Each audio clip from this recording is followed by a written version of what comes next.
Hey, what's up guys? Trevor James here. I know I explained in my update video that I was definitely going to be putting out a lot more music soon. And I know that probably everybody thought that the first video I would be uploading besides my update video would be more music, whether it was covers or new songs or whatever. But instead, I'm actually doing a new deck profile. I've wanted to show off this deck for a long time. This is probably my favorite deck that I run all the time now. It's not exactly that competitive, but it's just very, very fun to play. And every one of my friends that play my deck absolutely hate the hell out of it. So,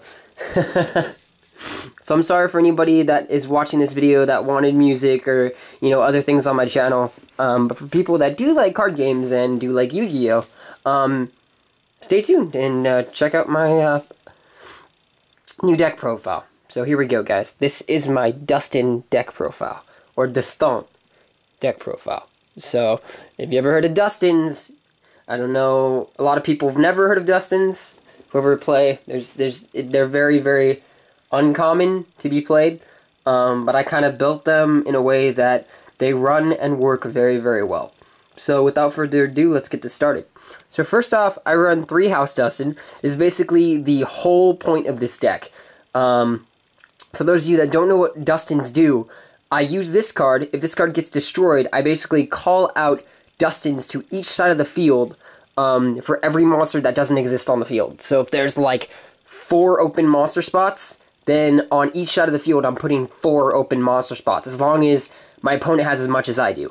It's an awesome, awesome card, and it's literally the whole reason this deck works. Next up, I have 2 yellow Dustin.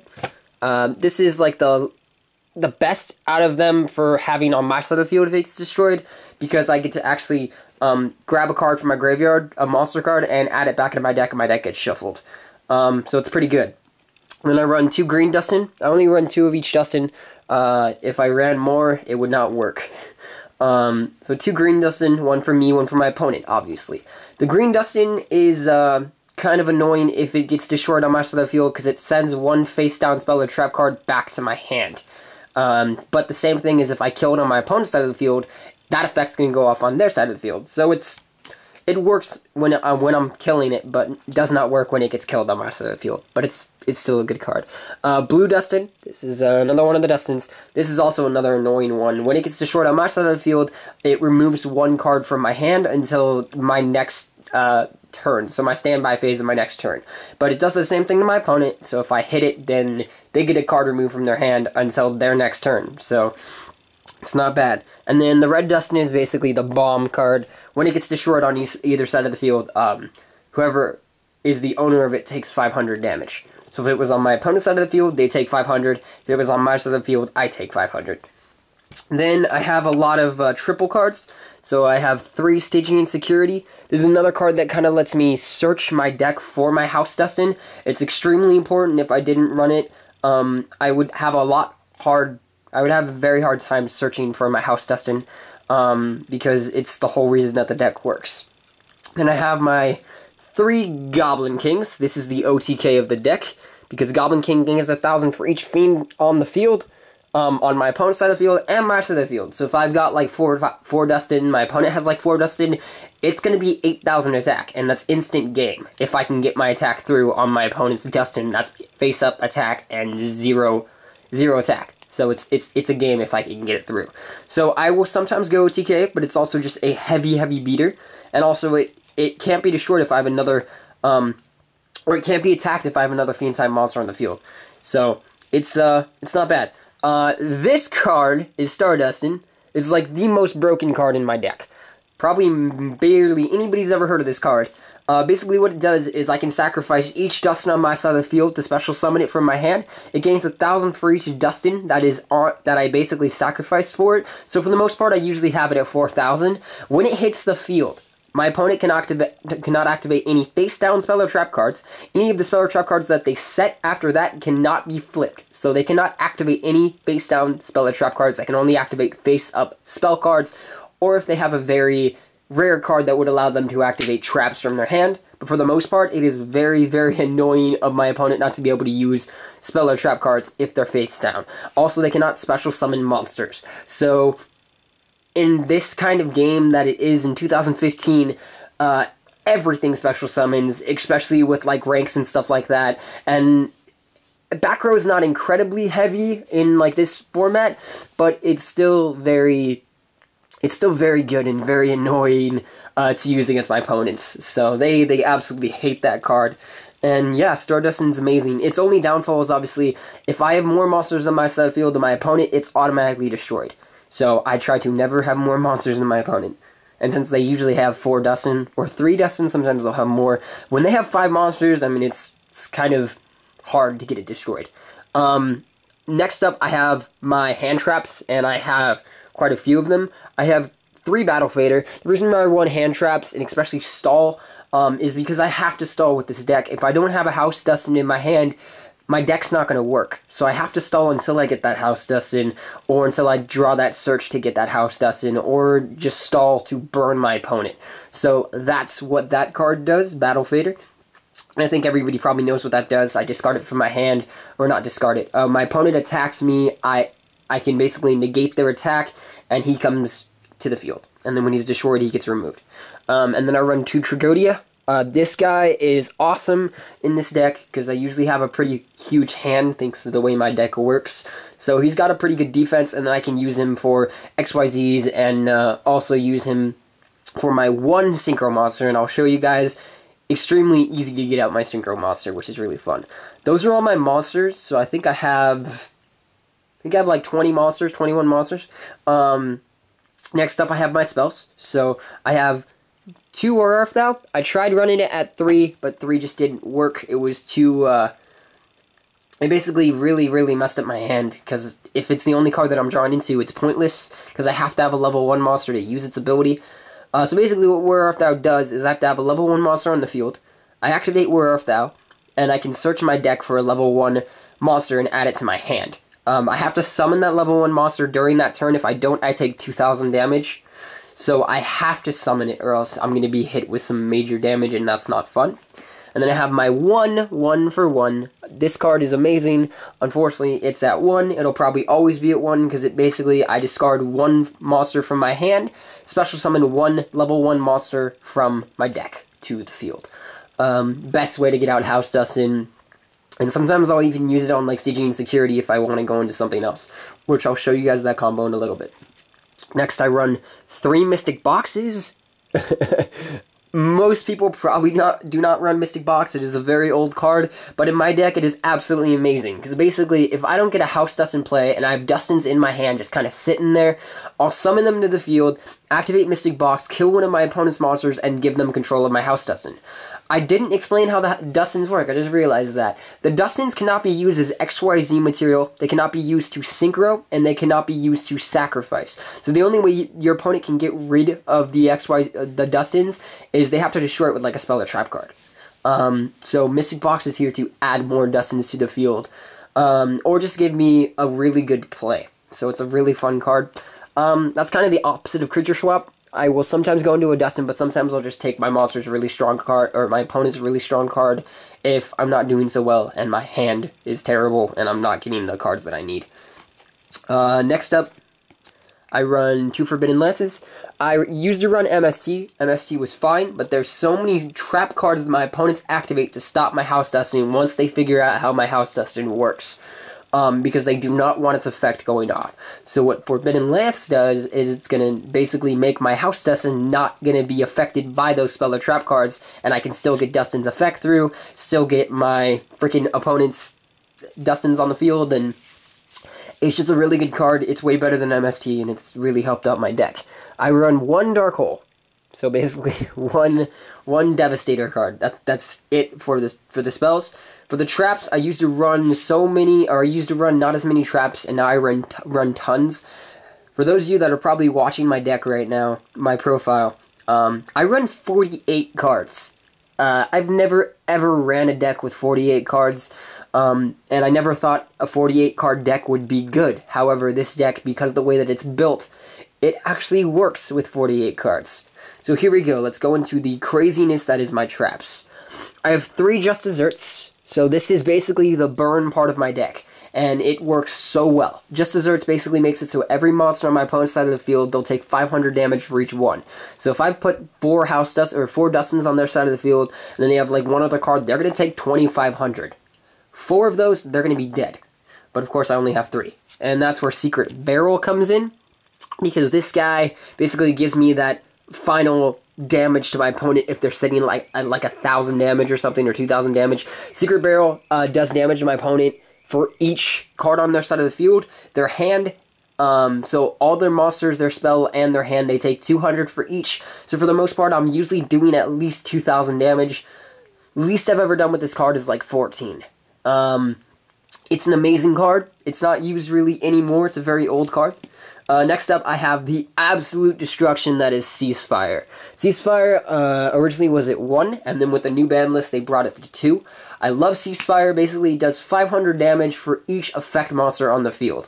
So if the whole field is full of effect monsters on my side of the field and my opponent's side of the field, with those Dustins sitting there, like 4 on my side, 4 on my opponent's, 1 other card on mine, 1 other card on my opponent, I'm dealing 5,000 damage to my opponent.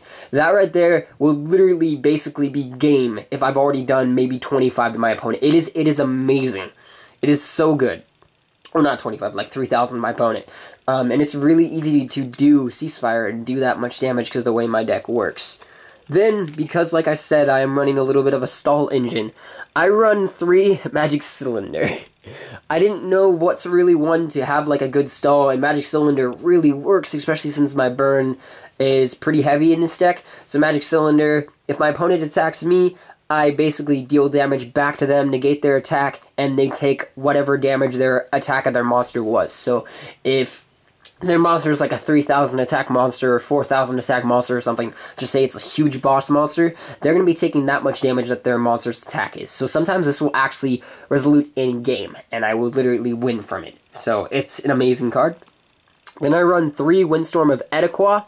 I know this card looks like it belongs in a Harpies deck, but it is such a good card, because basically when I activate it, my opponent's monsters switch positions. So if my opponent has been doing what they probably would have been doing if I had the Dustins on their side of the field, they'd be putting them into defense because there's 0 attack and 1,000 defense. So what Windstorm does is it would flip all of them back into attack, and I'm going to be going for OTK. At the least, I'll be flipping my opponent's monsters into defense when they're attacking, so that I don't actually take any damage during that attack. It can be used as a stall and can be used as the OTK for my deck. And my final card in my deck is 1 Trap Stun. Like I said, I have to get House Dustin activated, so his effect has to go off. Basically, his effect can go off no matter what, as long as he is face up on my side of the field during the battle phase. So if he's face up on my side of the field in attack position during the battle phase, if he's destroyed and sent to the graveyard, doesn't matter if he's destroyed by like a card effect, as long as he's not removed. If he was face up during that attack, his effect goes off. And I already told you his effect. So Trap Stun is going to be another card that basically stops my opponent from being able to activate that. At the very least, sometimes I'll go for an OTK, and my opponent have like a pretty strong back row. I'll go Trap Stun, then go an OTK for Goblin King. It works every time. So Trap Stun is kind of the one card that I have that really helps me with those kind of plays. Now for this deck, originally I had no extra deck, but the extra deck is actually needed in case I don't get the kind of plays that I want. That's where the extra deck would come in. And the extra deck in this deck is literally consisted of all rank 1s and 1 synchro. So I'm going to show you guys my extra deck. First up, I have Star Eater. This is literally one of the most broken synchros in the game. Everybody probably knows what Star Eater does. He hits the field. My opponent can activate any spell or trap card to stop it from being summoned. As long as it's successfully summoned, it stays on the field. When I attack my opponent during the battle phase, they can't activate any spell and trap cards. It's also a 200 beater. So it's very, very strong, and in my deck it's very easy because I go Trag, then go Stygian, who is a tuner, go into Star Eater, and boom, I've got a boss monster on the field in case my plays don't go through. I don't use him very much, but he's just that good of a card, it doesn't matter. Next up, I have number 13, Embodiment of Crime. This card is great as long as I have its brother on the field. number 31, Embodiment of Punishment. I don't know if people know what this card is. It's not that great on its own, but it's great when its brother's on the field too. Basically, when they're both on the field, I can basically flip my opponent's monsters into attack position, and they have to attack Embodiment of Punishment or Embodiment of Crime. And they take all the damage that would have been dealt to me. My guys aren't destroyed, and they're going to be taking damage for each one, like each monster attacking. So if they have like a 1900 monster attacking and like a 2500 monster attacking, they're taking all that damage. And I'm literally taking none of it. So it's just a really good card. Unfortunately, I don't really play it that much because it is hard to get both of them out on the field in the kind of deck that I run. And then I run number 39, Utopia Roots. This card has actually won me a few games. I added it to my deck actually only a few weeks ago, but it is a really great card. It is literally like the smallest version of Utopia. But it's really good, because basically what it does is, if my opponent attacks it, I can detach one XYZ material and negate the attack. He gains 500 for each rank that the XYZ is, if it's an XYZ attack, and if not, it just negates the attack. So it's really good. It can get really powerful, and then it just becomes a heavy beater, and it's hard to stop when that happens. So it's a good card. I don't use it that much, but it's really good. This is actually the newest edition, Ghost Trick Dullahan. This card is really awesome, because basically it only costs 2 to make, and 2 level 1s, and I can detach one to make one of my opponent's monsters half of its attack. So if my opponent has like a really powerful monster that's like impossible to get over, I'll go into Dullahan, detach, make their attack half of whatever it was, and then I can usually get over it. I don't use the other ability, obviously, because I don't run Ghost Tricks. So he gains the 200 for him. So because it says every Ghost Trick, so he'd go up to 1200, which is okay. I mean, it's not that great. I don't know if it's 200 or 300. Like I said, I just got this card. Oh, it's 200. So he'll go up to 1200, which is not good, but its ability is great. So then I have my ones that cost me 3. Level 3 monsters, a lot harder to pull off, but Baby Terrion, this card is awesome. Basically, I can detach one, have one of my level 1 monsters attack my opponent directly. So if I have a Goblin King on the field, he's like 4,000, I'm getting that directly into my opponent. Such a good card, but very hard to pull off. And then number 83, Galaxy Queen. She's kind of like, actually, I don't know if you guys know. Actually, I'm not even sure what she does. I do know, but I always forget her effect.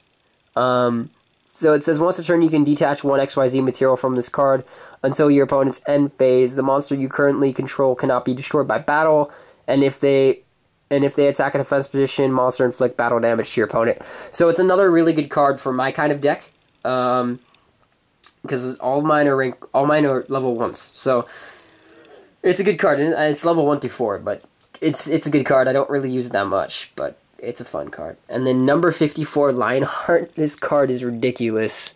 It's also another really hard card to get out, but its effect is crazy. So it costs 3 level 1s to get out, but basically once per turn I can detach one XYZ material, and it does something. Hold on. These ones are new, so I don't remember exactly how much they do. So basically, if I attack my opponent with it, my opponent takes all the battle damage that I would have done to them, or that they would have done to me if I attacked like a really strong monster with him, as long as I have an XYZ material on him. So basically, I'm doing tons of damage to my opponent as long as they have a really powerful monster. And it's just a fun card, but it's also just really hard to get out.